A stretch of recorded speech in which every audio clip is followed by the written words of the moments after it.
Hi, my name is Lorraine of District 32. I've got the absolute pleasure of interviewing Peter Stulcbauer today of Martarna. How are you, Peter? Fantastic, Lorraine. How are you today? I'm really well, thank you. So listen, I'm interviewing all these little short, snappy videos to really empower people around their cybersecurity. And we've got a couple of videos coming up today around password security. Now, the first thing I would like you to explain for everybody, Peter, is when we're talking about compromised passwords, what does that actually mean? Well, a compromised password means that the password has been released and is out in the public domain. It is known to the criminals. Wow. So what that means that if you've got a password, it is known. The cyber criminal can use that and try it on different accounts. So they may not have your record, but they've got the password, so they just keep trying until they find a password that succeeds with the username into the account. Wow. So all this time I thought I was totally up on cybersecurity and passwords and stuff, and I didn't actually realize that I thought that a compromised password was maybe, oh, you've used a common password. I didn't actually realize that somebody's got it. Maybe 10,000 people have got it. Would that be right?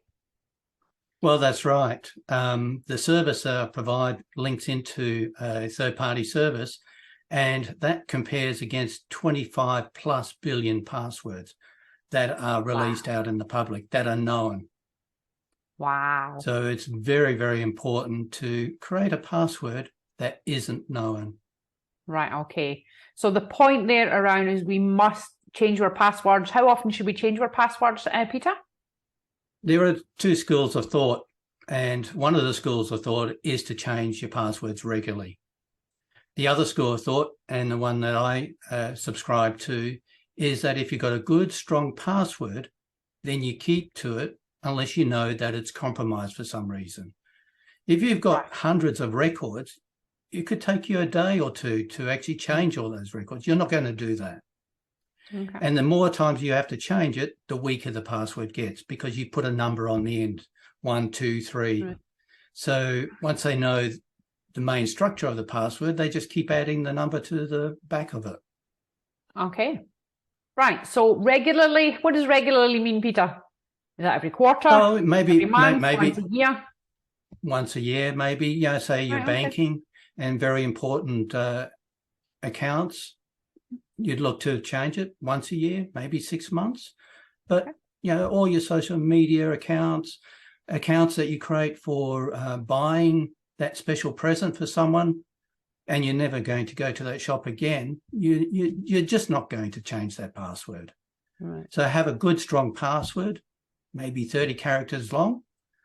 Of course, you're not going to be able to remember to type that in, and that's where you need a password manager to actually manage that for you. Okay.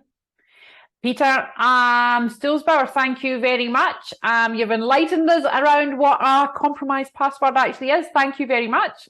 And I look forward to interviewing you in our next interview around the importance of not using the same password or not using the same password twice. Yeah? You're going to teach us all about that? Okay. Certainly will, Lorraine. Okay, thank you very much, Peter. We'll see you in the next interview. Thanks again. Bye.